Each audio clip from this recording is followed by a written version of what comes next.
Assalamualaikum dan selamat sejahtera. Kembali lagi kita di dalam channel Brain Film dengan siri Mukadimah Cinema. Jadi dalam video kali ini kita akan beri fokus pada seorang pengarah yang boleh jadi antara yang paling hebat dalam sejarah filem Melayu, iaitu M. Amin.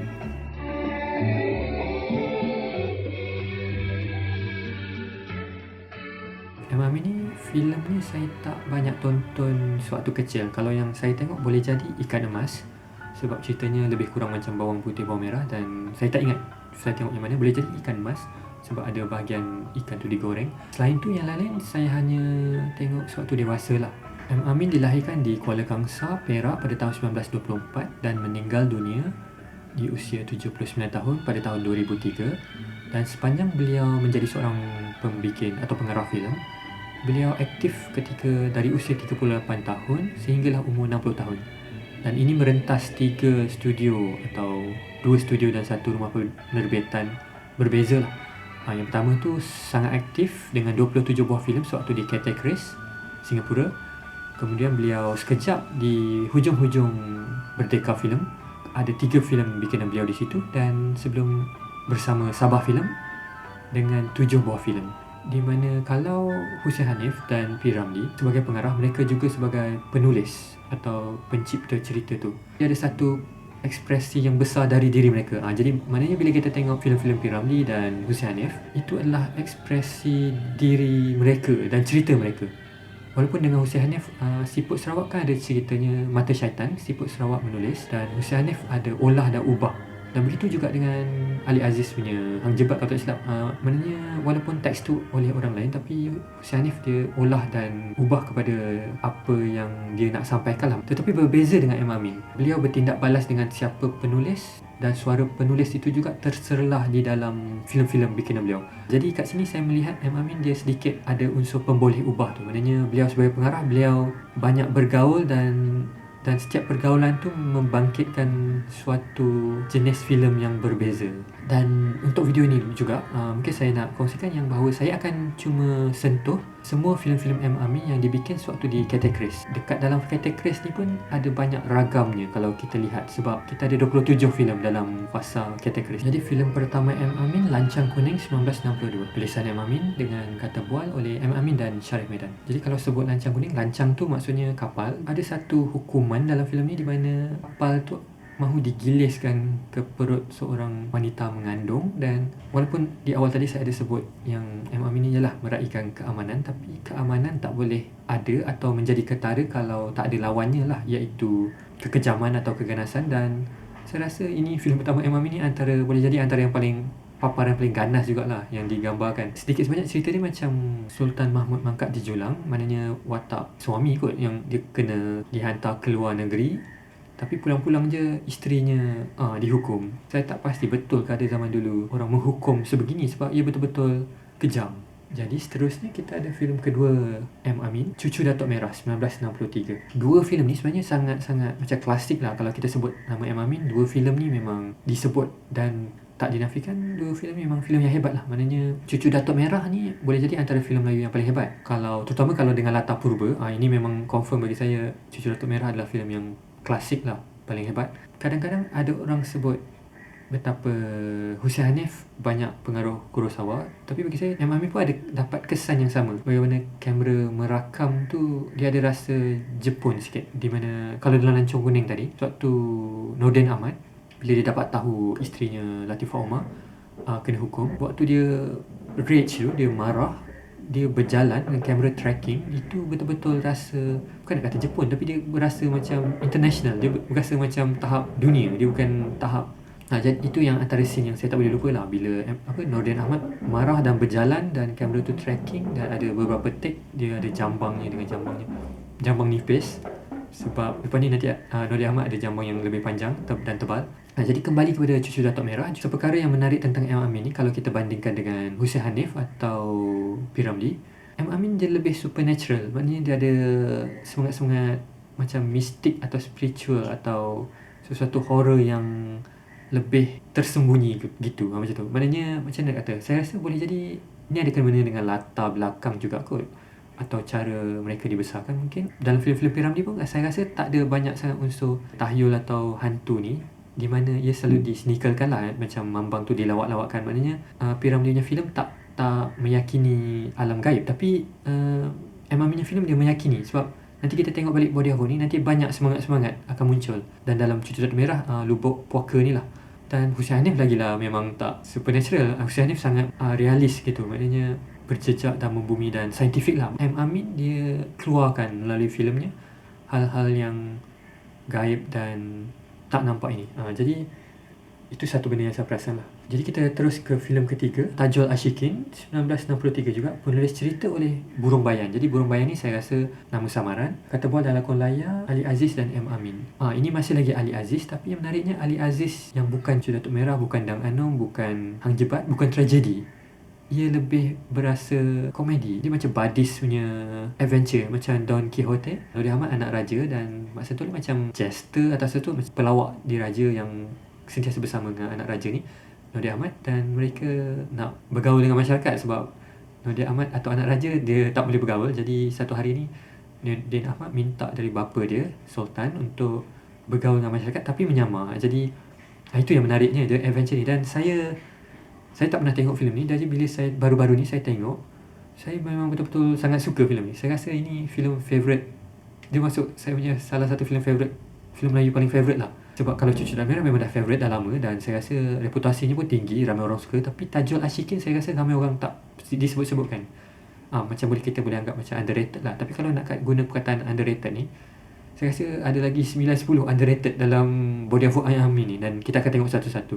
Tajul Ashikin memang best. Dan dia betul-betul ada rasa lapang dada bila kat hujung tu. Dia dan sini juga yang saya kata tadi, bila M. Amin dia bergaul dengan orang berbeza, dia akan datang hal yang berbeza.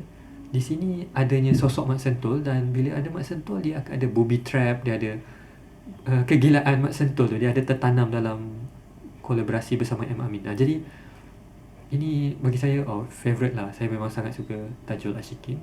Kemudian kita bergerak ke seterusnya, Air Mata Duyung, 1964. Yang ini penulis cerita, kata bual dan lakon layar oleh Sharif Medan. Jadi yang ini saya cuba pasang tapi saya tak tengok atau belum dapat follow betul-betul. Jadi maknanya bukan apa, kalau dalam 3 video yang saya dah buat setakat ni, saya akan sentiasa kata saya suka je, tapi tak pernah saya cakap tak suka. Bukan apa, sebab saya tengok di screen yang saya boleh play, saya boleh pause. Dan kalau saya boring, saya boleh pergi memasak ke, saya pergi ke tempat lain. Jadi saya tak boleh nak hukum atau menilai filem ni tak best. Sebab biasanya kalau tak best, saya akan pandai-pandai melarikan diri. Tapi yang saya rasa bukan sebab filem tu tak best, tapi sebab saya sendiri yang belum ready untuk dapatkan mood yang sesuai. Kadang-kadang yelah, mood kita tak kena, mungkin kita tak dapat nikmati filem tu. Jadi ini berbeza dengan filem-filem yang lebih moden kalau kita tengok kat panggung wayang lah. Sebab kalau saya dah beli tiket tengok wayang, lepas tu selalunya walaupun cerita tak best, saya nak habiskan. Sebab saya dah keluar rumah, dah pergi ke panggung.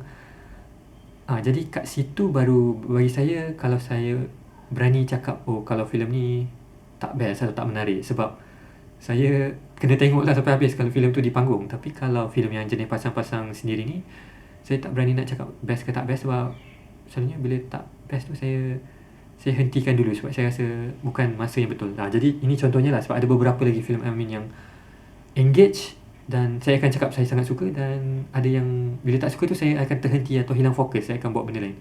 Jadi Air Mata Duyung ni saya tak dapat masuk, tapi saya harap satu masa saya akan dapat tengok balik. Seterusnya, Rumah Itu Dunia Aku, 1964.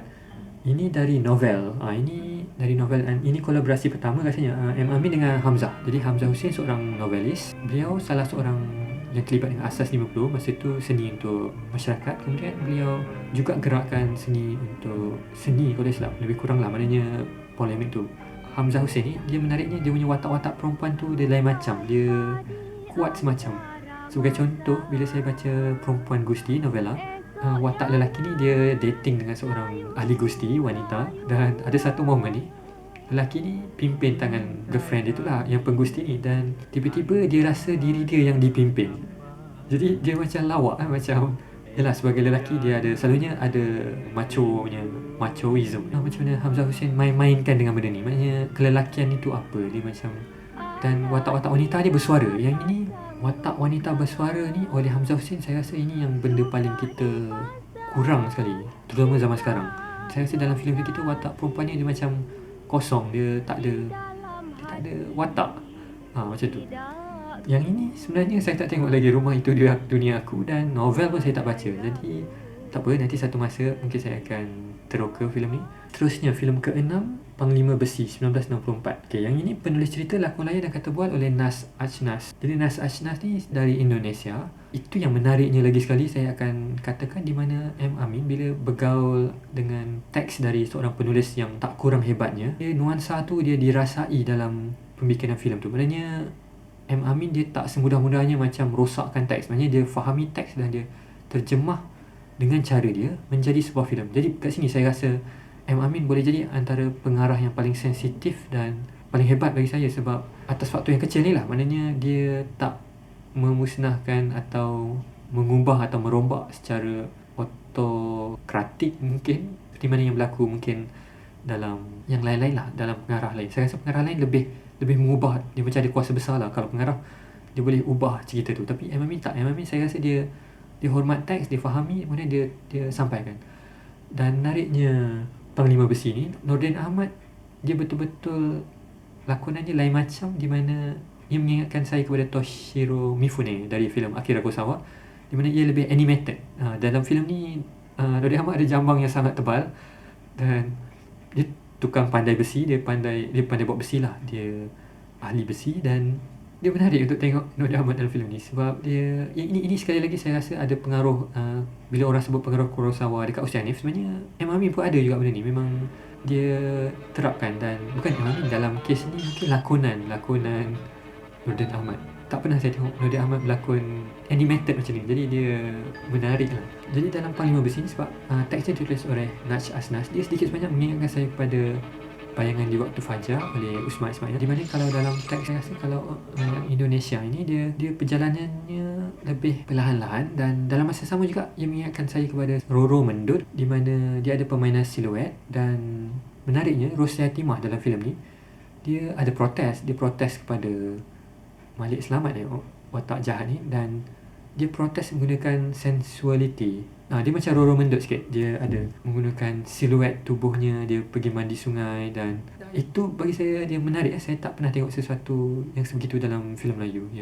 Jadi filem ke-7, Mata dan Hati, pada tahun 1965. Jadi filem ni tak dinyatakan siapa penulisnya atau tak ada kredit awal ke. Dan filem ni saya tak tengok betul-betul lagi. Jadi yang ini kita boleh skip dulu. Mungkin saya akan tengok nanti. Seterusnya filem ke-8 M. Amin, kita ada Muda Mudi 1965. Yang ni penulis cerita, lakon layar dan kata bual Hamzah Hussein.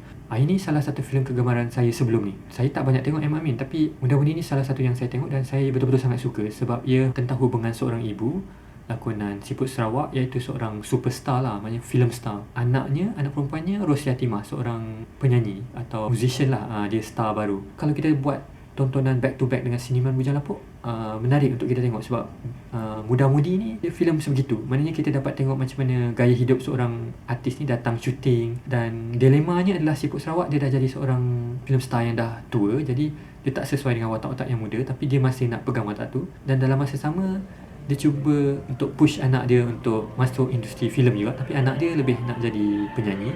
Jadi ada konflik lah di situ. Saya rasa filem ni filem yang matang. Dia ada satu perasaan, kadang-kadang bila dia menyentuh tentang hal-hal atau nilai kekeluargaan, dia mengingatkan saya kepada filem-filem Yasujiro Ozu. Ditambah lagi dengan M. Amin ni, sentuhan dia halus, konflik-konflik macam mana pun dia ada rajuknya. Saya syorkan untuk anda tonton filem, sebab yang ni memang antara filem kegemaran saya. Seterusnya kita ada filem Patung Cendana 1965. Yang ini dianggap hilang. Ada lagi satu filem judulnya Dupa Cendana, itu ramuan Estella. Tak pasti kalau ceritanya lebih kurang sama atau tak. Tapi yang patung ni memang kalau tak hilang mungkin ada di mana-mana, cuma dia belum muncul lah sewaktu saya buat video ni. Terusnya kita ada Ikan Emas 1965, filem ke-10 M. Amin. Jadi Ikan Emas ni saya rasa ini salah satunya filem yang saya tengok masa kecil, sebab ceritanya sebenarnya dari cerita rakyat bawang putih bawang merah lah. Ada ibu tiri yang garang, dan di sini ibu tiri yang garang tu Siput Sarawak lagi, dan anaknya pula yang perlu didera adalah Latifah Omar lah, sebab Latifah Omar dia ada innocence tu. Kalau banding dengan Rosliah Timah dia macam spoiled brat yang bukan spoiled, dia macam sesuatu yang kita ada rasa dia ni sedikit manja dengan suaranya. Jadi Latifah Omar dia lebih innocent dan perlu menanggung beban-beban, mungkin dosa dari orang-orang persekitaran. Siput Sarawak pula selalunya ya, dia boleh bawa satu karakter yang kuat. Jadi dia ini apa yang saya share ni mungkin satu bentuk generalisasi lah atau stereotip, tapi bukanlah dia perlu di stereotip, tapi sebab bila stereotip ni ada yang bila dia dilanggar balik dia jadi macam powerful tu. Sebab bila kita follow seniwati atau seniman ni, sebagai contoh macam Latifah Umar, dia innocence, tapi dalam filem Hussein Hanif Cinta Kasih Sayang, dia memang innocence tapi dia pergi sebab dia lonely, dia nak cari teman, dia berskandal. Jadi kat situ yang buat filem tu sangat powerful. Dia bukan hanya sebab filem tu hebat, tapi dia datang dengan siapa yang melakonkan tu dia ada beban sejarah juga. Maknanya kita tahu Latifah Umar sebegini selalunya dalam filem-filem terdahulu, tapi tiba-tiba dalam filem tu dia jadi lain. Jadi itu yang menariknya. Dan seperti mana Muda-Mudi, Siput Sarawak kan ialah selalu dapat watak garang apa semua atau kuat, dia perampas, jahat sikit lah. Tapi bila dalam Muda-Mudi dia bawa nilai-nilai keibuan, dia jadi kita dapat satu sisi yang berbeza dan dia jadi kuat filem tu. Jadi ini contoh lah. Ikan Mas saya tak tengok balik bila dewasa, tapi saya tahu ceritanya nanti ikan tu boleh bercakap. Seterusnya kita ada Gurindam Jiwa 1965. Yang ini pun sama, penulisnya kata bual semua, lakon layak oleh Hamzah Hussein.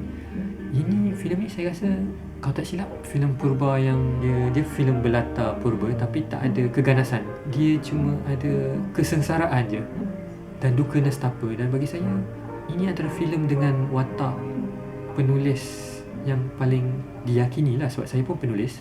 Selalunya bila saya tengok filem-filem Malaysia kita atau filem lokal lah, filem Malaysia lah yang lebih terkini, watak penulis tu bagi saya dia macam, saya tak tahu, saya sebagai penulis pun saya tak boleh nak relate. Saya rasa dia terlalu merujuk penulis dari filem-filem barat atau filem Hollywood. Maksudnya tak ada kebenaran watak atau karakter seorang penulis. Tapi di sini waktu Era Studio memang penulisnya memang penulis yang true lah bagi saya, sebab memang ada pergaulan tu. Macam Ali Aziz, orang penulis drama pentas yang tragedi yang memang terror. Hamzah Hussein, novelis terror. Selain ada sastrawan lain, tapi yang ini yang betul-betul bergaul dengan pembikinan filem tu. Jadi watak-watak penulis diyakini. Dan M. Amis ni penulis lakon layar, dan apa yang dirasai Nordin Ahmad dalam filem Gurindam Jiwa ni, bila dia tak dapat ilham, dia tak boleh nak menulis sebab dia dikongkong oleh sistem istana, tak boleh bertemu dengan isterinya dan sawah padi.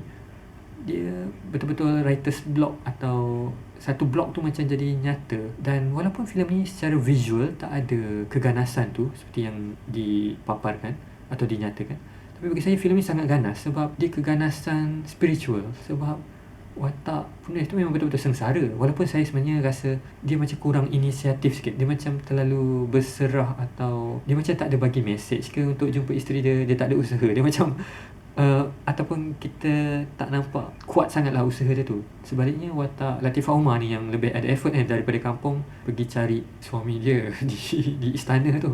Jadi ending filem ni kalau tak salah dia tak cukup masa saya tonton ni. Dia ada terputus, dan sebenarnya saya nak tahu apa yang Nordin Ahmad cakap ke watak Latifah Umar. Dahlan, watak Dahlan nak cakap kepada Dahlia. Sebab dalam scene yang saya nampak tu, sebelum di-cut, dia Latifah Umar ni lari ketakutan. Jadi kita nak tahu apa yang berlaku sebenarnya.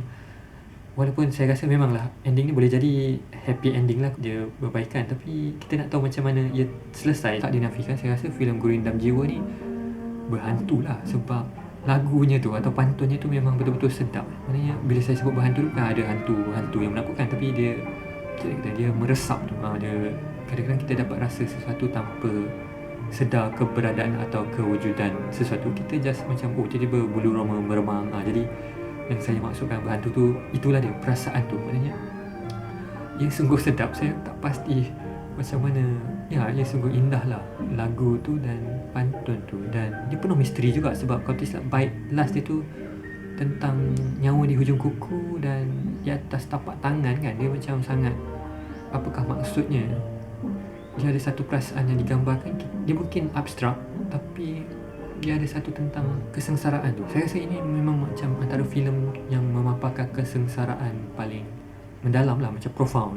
Cuma saya harap satu masa kalau dapat lengkap lah filem ni kan, yang belakang tu kalau dapat kita nampak, saya rasa memang ini, saya rasa masterpiece lah filem Gurindam Jiwa ni. Dia macam Sri Mersing, di mana watak Nordin Ahmad juga yang ada pantun Kajang Pak Malau tu, dia tak nak memaafkan sebab dia nak merajuk tu. Maknanya rajukan yang profound.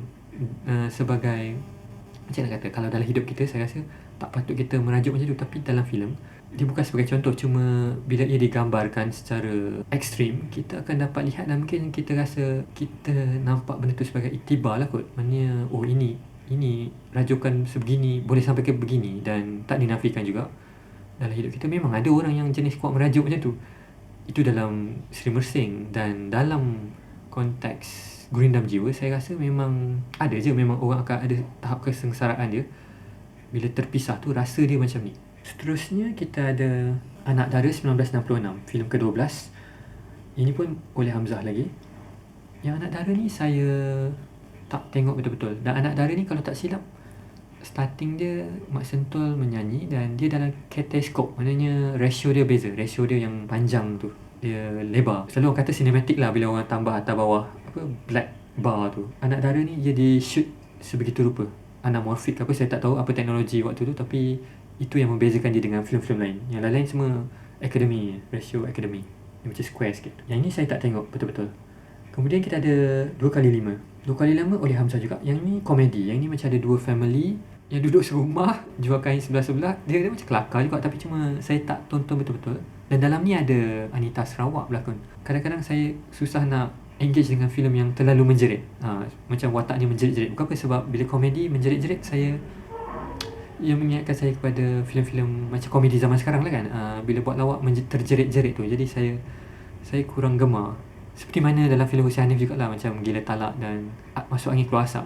Watak ni terjerit-jerit, jadi saya macam susah nak follow. Jadi saya perlukan satu masa yang lebih selesa. Mungkin waktu tayangan beramai-ramai mungkin saya boleh ready, tapi kalau tengok seorang susah sikit. Saya nak tengok filem yang sebegini rupa. Jadi seterusnya kita ada Mat Bond 1967, arahan Mat Sentul. Ini menarik sebab filem ni bukan arahan Mat Sentul, arahan Mat Sentul dan M. Amir. Maknanya dia kolaborasi yang dah tahap directed bersama, dan tak dinafikan ini ceritanya memang lebih banyak kuasa pada Mat Sentul lah, sebab lakon layar, kata bual dan cerita Mat Sentul. Jadi dan Mat Sentul juga berlakon. Jadi saya rasa M. Amir kat sini lebih membantu di belakang kamera. Beliau kalau kita tengok filem-filem era studio kategori tu, semua yang title-title yang cantik-cantik, semua optical effect, maknanya ada kesan khas tu, semua Mat Sentul yang buat. Dan dalam Mat Bond ni dah tentu saya rasa lakon layar tu memang dah siap-siap ada apa efek nak dibuat oleh Mat Sentul lah. Kemudian filem ke-15, Dosa Wanita. Ini kita kembali dengan Hamzah, kata bual skrip dan cerita. Filem ke-15, Hussein Hanif 1967. Dosa Wanita, filem kegemaran saya. Ini betul-betul Hamzah Hussein dan M. Amir betul-betul bertemu menjadi sebuah filem. Sebab cerita ni saya rasa memang Hamzah Hussein je boleh tulis, yang style sebegini rupa.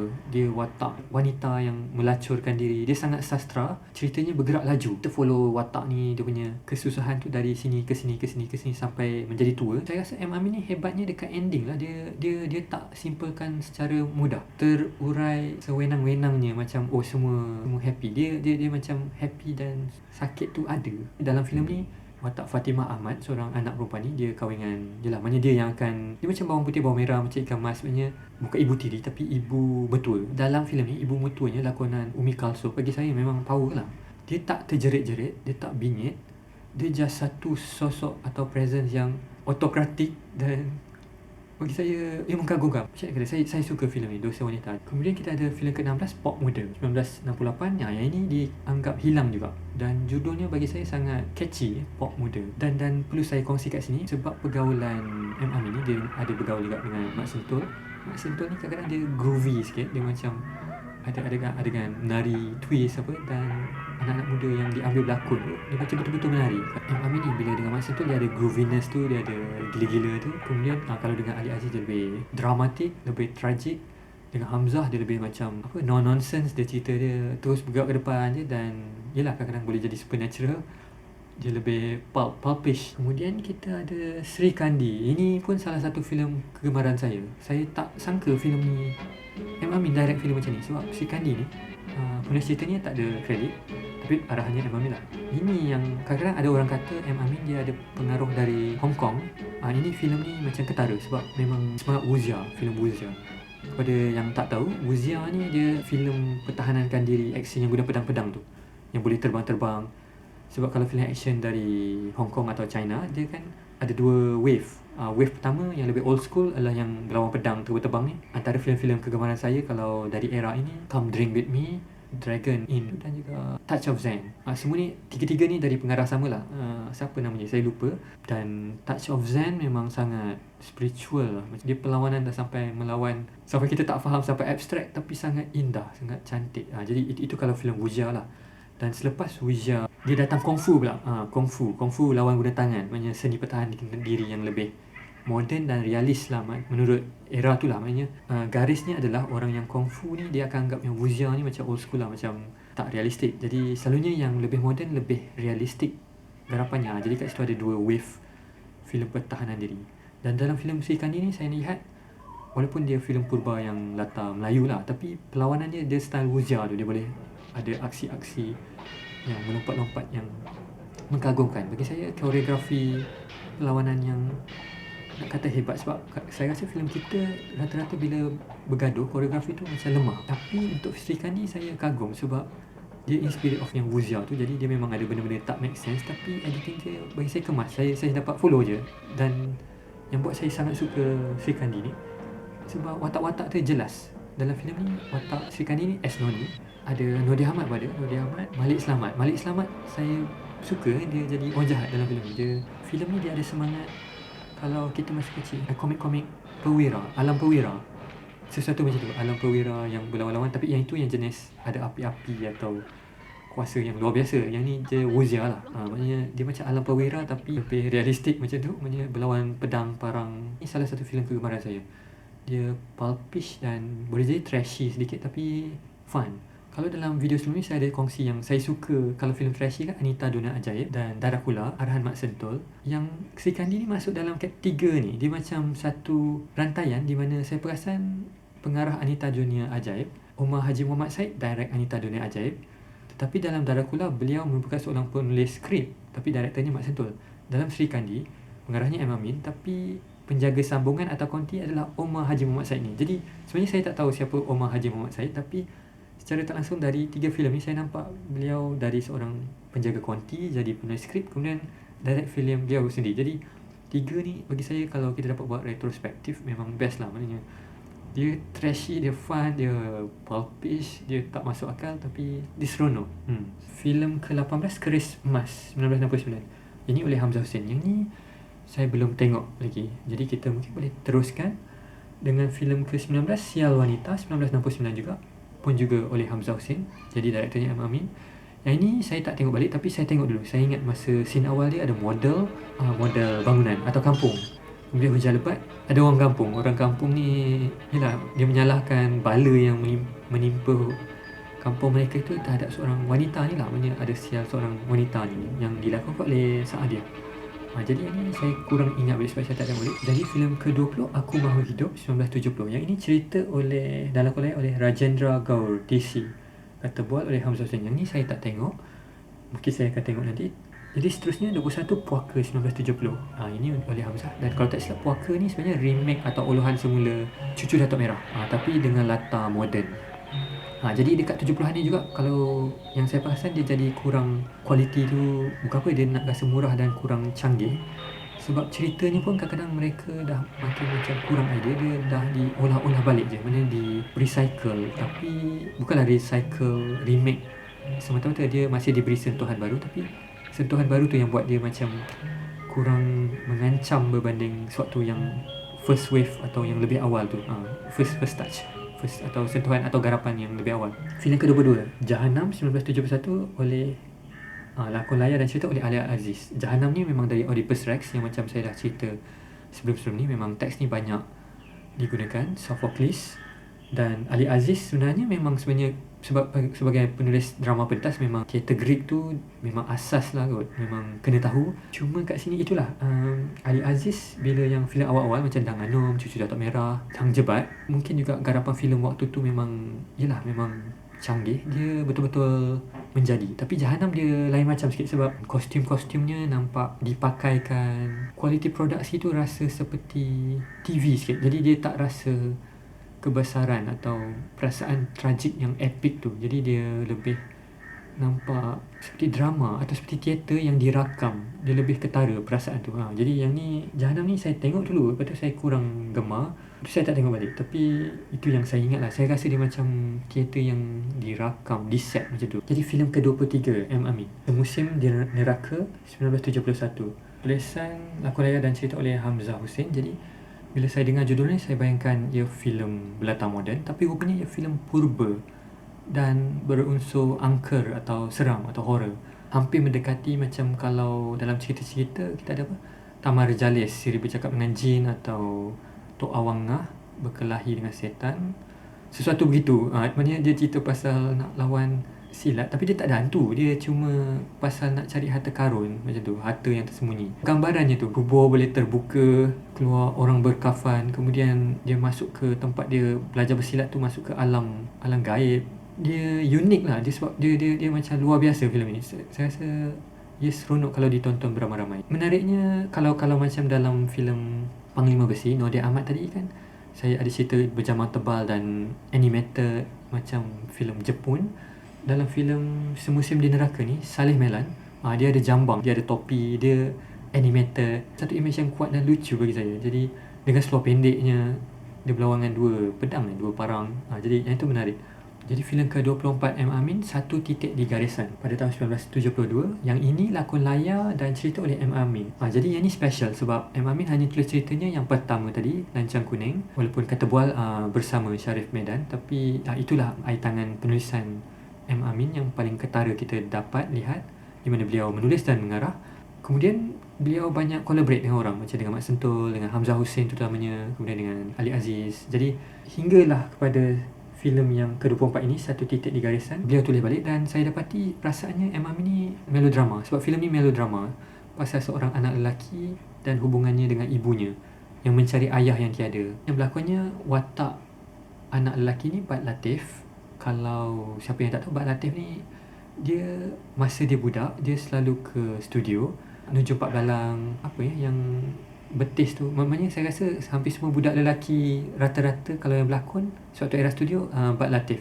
Jadi kat sini kita dapat lihat Bat Latif ni dah remaja atau dah dewasa, dan boleh jadi ini salah satu filem terakhirnya kalau silap, sebab lepas tu beliau dah tak berlakon. Dan itu menariknya filem ni, bila kita ikuti, kita dapat tengok orang ni membesar dan menua. Jadi, dan kita kenal orang tu bila kita tengok satu-satu filem, sebab mereka ni star. Jadi kita bukan tengok watak tu juga, kita tengok apa watak-watak sebelum tu. Jadi Bat Latif ni, filem ni saya suka, Satu Titik di Garisan. Dia ada satu perasaan melodrama yang saya boleh tahan, sebab boleh jadi mungkin sebab semua filem-filem M. Amin lain dengan Hamzah Hussein terutamanya, dia sangat tak melodrama. Jadi tiba-tiba ada satu melodrama saya boleh layan. Melodrama mungkin untuk orang lain, kalau terlalu banyak tengok melodrama mungkin akan tak dapat tahan. Tapi itulah, saya rasa saya boleh tahan filem ni sebab konteksnya saya banyak tengok filem Hamzah Hussein yang lebih straightforward lah. Jadi filem seterusnya kita ada Semangat Ular 1972, cerita oleh Gregory Nelpon, kata bual Syarif Medan. Jadi Gregory Nelpon ni, saya tak pasti ini nama betul ke nama samaran ke. Seperti juga Burung Bayan tadi untuk Tajul Asyikin, saya rasa itu nama samaran tu kepada seseorang. Boleh jadi nama saya pun tak tahu nama siapa, tapi itu menarik lah. Saya nak tahu juga siapa tulis Tajul Asyikin, sebab itu favourite filem saya. Jadi Semangat Ular ni macam yang saya dah share tadi, dia supernatural. Dia sebenarnya ada kena-mengena dengan puaka dan juga cucu Datuk Merah, di mana Semangat Ular ni, dia memang ada lubuk puaka tu balik, dan malah kita masuk ke dalam lubuk puaka. Ada alam jin atau alam setan dalam bawah tu. Jadi macam mana watak hero ni, macam mana dia nak keluar atau selamatkan seorang kekasih dia lah yang terperangkap dalam tu. Jadi ini mengingatkan saya, kalau orang masuk ke dalam alam bawah air, dia mengingatkan saya kepada Raja Suran dalam Sularatus Salatin lah, bila dia masuk ke dalam dunia bawah air. Tapi yang tu dunia macam raja-raja atau ada sistem pemerintahan lain bawah tu. Tapi yang dalam kes filem Semangat Ular ini, dia puaka berbentuk ular atau naga, dan dia kejahatan lah. Dia satu bentuk kejahatan.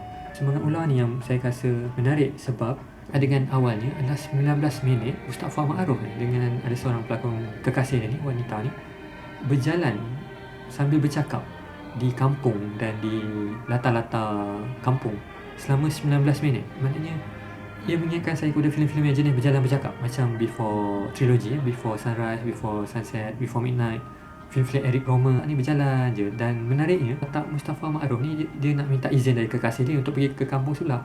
Tapi di kampung sebelah tu yalah dia pergi jumpa dia punya kekasih lagi satu. Jadi itu lawak lah maknanya. Tapi yang menariknya dia 19 minit dia nak macam memujuk tu. Terusnya kita ada filem Harimau Jadian, filem ke-26. Ini kedua terakhir pada tahun 1972. Ini macam dah hujung-hujung sebelum kategoris nak tutup. Kata bual oleh Hamzah Hussein, cerita tidak dikredit, pengarah M. Amin.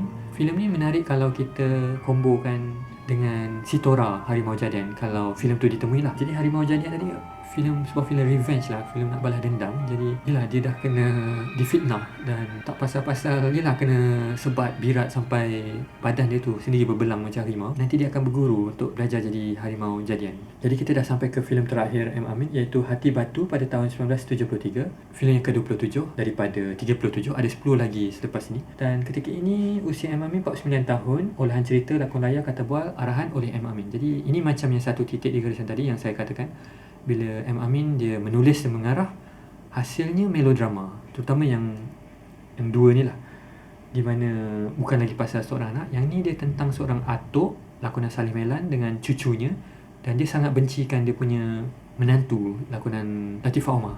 Jadi Latifah Omar ni macam perempuan kabaret, jadi dan suami dia accident macam tu, jadi atuk ni menyalahkan anak dia ni lah, Latifah ni. Jadi Latifah ni tak dapat jumpa dengan anaknya lah. Maksudnya cucu-cucu ini akan hidup tinggal bersama atuknya, Salih Medan, yang seorang kaki botol. Dalam filem ni yang menariknya, dia ada tangkap satu perasaan di mana cucu ni nanti dia akan larikan diri. Dia lari dan hilang. Jadi mak dengan atuk dia ni walaupun saling tak mengetahui, tapi mereka masing-masing mencari. Jadi dia mengingatkan saya kepada masa kecil dulu lah. Kalau kita, saya tak tahu kalau siapa-siapa, saya rasa siapa yang hidup di bandar terutamanya, sebab kalau siapa duduk kampung, kalau nak lari dia kena lari jauh, sebab kalau dia jalan-jalan kampung tu rasanya semua orang kenal lah kot. Budak tu, kalau kita budak, kalau di bandar sebenarnya senang untuk lari sikit, sebab kalau kawasan flat tu kita lari je pergi ke tempat lain, boleh dah hilang dah. Atau kadang-kadang kita dibawa berjalan pergi shopping complex, kadang-kadang kita leka sikit, kita macam boleh tersesat atau hilang. Jadi kan kalau zaman dulu, kalau di mall, budak-budak kecil selalu senang hilang dan kemudian ditemui balik kat kaunter. Jadi itu perasaannya yang saya rasa lah. Kalau di bandar, budak-budak dia protes, dia lari, dia nak pergi ke rumah mak dia, tapi dia sesat. Jadi adegan nak mencari tu panjang dan atuk dia risau. Maksudnya kerisauan yang elemen ni nanti banyak diulang-ulang guna sampai dia jadi klise. Tapi saya rasa pada filem ni, bila M. Amin garap, dia best, saya boleh layan sampai habis. Jadi itu je ke-27 buah filem M. Amin sewaktu dia kategoris. Jadi sewaktu dia Merdeka Filem di Kuala Lumpur, ada 3 filem. Penyamun Si Bongkok 1973, Satu Penentuan 1974 dan Pertiwi 1975. Pertiwi ni kalau tak filem dianggap hilang. Ketika ini usia M. Amin 49 ke 51 tahun. Dan sewaktu di Sabah Film Production, kita ada Hapuslah Air Mataku, kemudian kita ada Pendekar 1977, Kisah Seorang Biduan 1979, Sumpah Semerah Padi 1981, Bertunang 1983, Manis-Manis Sayang 1983 dan terakhir Di Ambang Kasih 1984. Jadi filem Sabah Film, saya rasa ini dinamik M. Amin jadi M. Borhan ni, saya rasa satu benda lain yang mungkin boleh kita kaji dan fahami, tapi malamnya banyak filem ni tak ada. Menyinarkan hati cahaya harapan.